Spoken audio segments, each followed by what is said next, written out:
Assalamualaikum warahmatullahi wabarakatuh. Sebelumnya perkenalkan saya Muhammad Zainal Fikri, NIM C2C023103 dari kelas C Prodi Informatika. Nah, di sini saya akan menjelaskan tugas mata kuliah kecerdasan buatan atau artificial intelligence, yaitu algoritma decision tree classifier. Nah, sebelumnya algoritma decision tree classifier merupakan salah satu metode dalam learning yang digunakan untuk melakukan klasifikasi atau memprediksi suatu kategori atau keputusan berdasarkan data yang ada. Nah, dari algoritma decision tree classifier ini menghasilkan struktur seperti pohon yang terdiri dari simbol akar node, simbol internal yaitu internal atau decision node, cabang atau branch, dan simbol daun atau leaf node. Nah, di sini sudah kita terdapat datanya.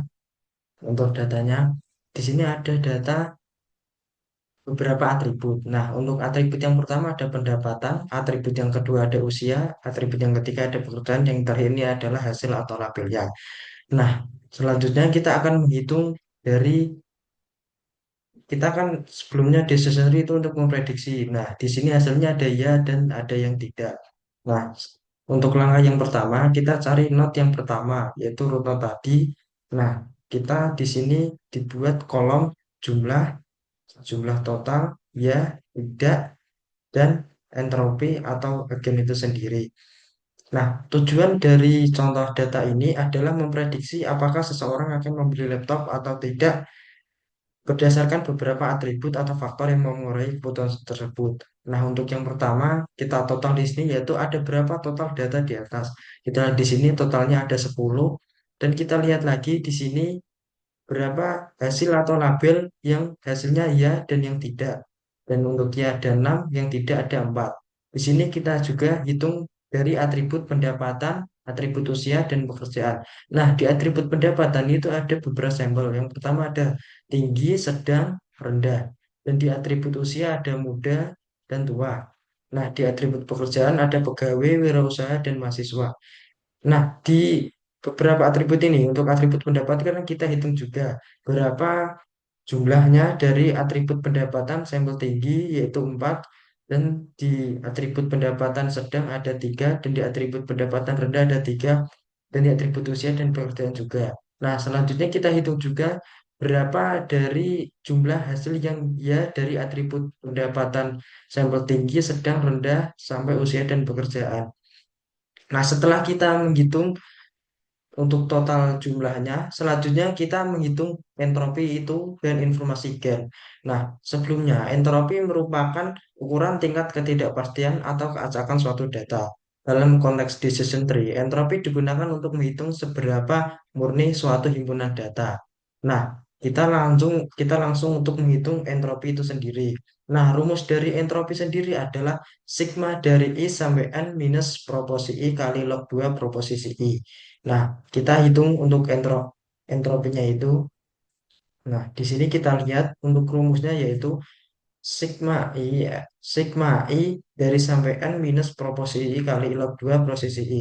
Nah, untuk F16 sendiri di sini adalah hasil label yang hasilnya ya dibagi total jumlah semuanya dikali log dalam kurung F16 di sini adalah hasil hasil jumlah ya tadi, hasil jumlah ya dibagi, dibagi dibagi total jumlah semuanya koma 2 ditambah minus yaitu hasil tidaknya dibagi jumlah total semuanya dikali log dalam kurung di sini jumlah tidaknya dan dibagi hasil dari jumlah totalnya.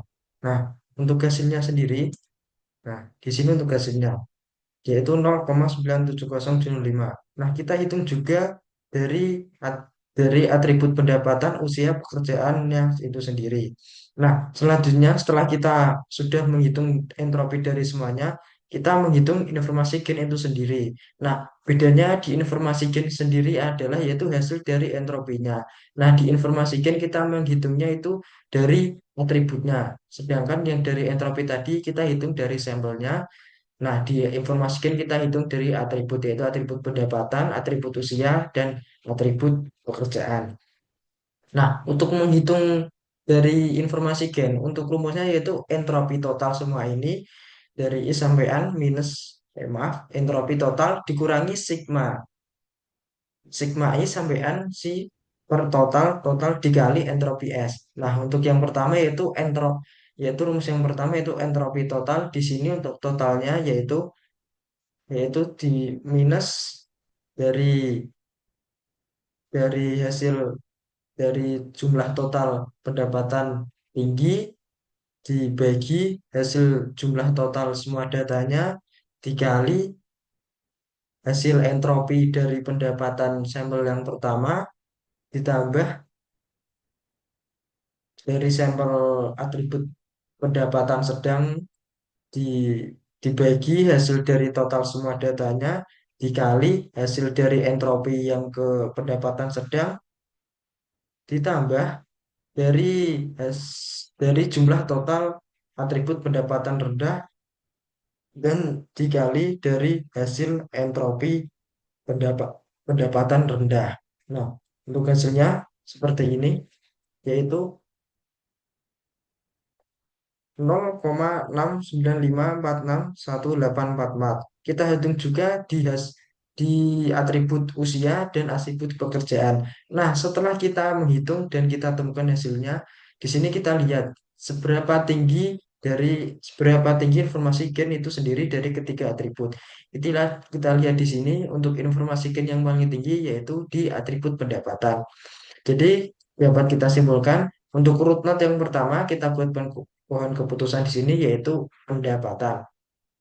Nah, selanjutnya setelah kita menemukan informasi gen yang paling tinggi yaitu di atribut pendapatan, kita lihat di atribut pendapatan ini ada ketiga sampel yaitu tinggi, sedang, dan rendah. Kita lihat yang pertama yaitu yang tinggi. Untuk jumlah totalnya yang tinggi ada 4 dan hasil atau labelnya empat-empatnya ya. Jadi bisa langsung kita simpulkan di pendapatan tinggi berarti hasilnya iya. Nah, selanjutnya kita lihat di pendapatan sedang. Jumlah totalnya ada 3, untuk yang ya ada 2 dan yang tidak ada satu. Nah, di sini masih membingungkan karena datanya masih ada 2 bisa ya dan bisa tidak. Nah, setelah ini kita hitung juga. Nah, sebelumnya kita lihat juga di sini karena ada sampel rendah juga di atribut pendapatan, jumlah totalnya ada 3 yaitu tiga-tiganya yaitu tidak. Nah, bisa langsung kita buat di sini di atribut di pohon keputusan untuk pendapatan yang rendah berarti tidak. Nah, yang tadi di pendapatan sedang masih membingungkan, jadi kita hitung lagi. Nah, kita hitung juga di yaitu not 1.1 yaitu cabangnya dari pendapatan sedang. Kita hitung juga. Nah, kita hitungnya setelah kan kita sudah mendapatkan informasi gen dari atribut pendapatan, jadi kita hitungnya di atribut usia dan pekerjaan. Seperti tadi kita hitungnya yaitu total dari pendapatan sedang dan ya dan yang tidak di atribut usia dan pekerjaan juga. Nah, di atribut usia ini kita hitungnya berdasarkan dari pendapatan yang sedang, usia muda dan tua dan juga di pekerjaannya. Kita hitung juga di entropinya untuk hasil dari entropi total sedang yaitu 0,9182295. Kita hitung juga di informasi gen itu sendiri untuk hasilnya seperti untuk hasilnya. Nah, kita lihat di sini hasilnya ini sama. Nah, tetapi kita memilih yang diinformasikan yang di usia. Kenapa? Karena di usia ini cuma ada 2 label, yaitu lebih sederhana. Jadi kita lihat di sini yaitu untuk yang hasil pendapat hasil dari pendapatan yaitu usia. Yang di usia kita lihat di sini ada 2 sampel muda dan tua. Kita lihat di sini untuk sampel yang muda jumlahnya ada 1 dan hasilnya tidak, dan yang tua ada 2 dan hasilnya juga iya semua. Jadi di sini bisa dapat kita simpulkan untuk yang pendapatan sedang kita ambil hasilnya dari usia dan usia yang muda tidak dan yang tua iya. Nah, dari hasil perhitungan dan pembentukan pohon keputusan menggunakan algoritma decision tree classifier, dapat disimpulkan bahwa faktor pendapatan merupakan variabel paling dominan dalam mengurangi keputusan seseorang untuk membeli laptop. Dengan model ini, kita dapat dengan mudah memprediksi perilaku pembelian hanya berdasarkan atribut sederhana seperti pendapat dan usia. Nah, dengan menggunakan decision tree classifier ini, kita dapat memahami pola keputusan algoritma decision tree classifier membantu memilih atribut paling informatif sehingga prediksi kebutuhan menjadi lebih akurat dan mudah dijelaskan dan dipahami. Nah, berikut pembahasan dari saya mengenai contoh dari algoritma decision tree classifier. Cukup sekian, kurang lebihnya mohon maaf. Wassalamualaikum warahmatullahi wabarakatuh.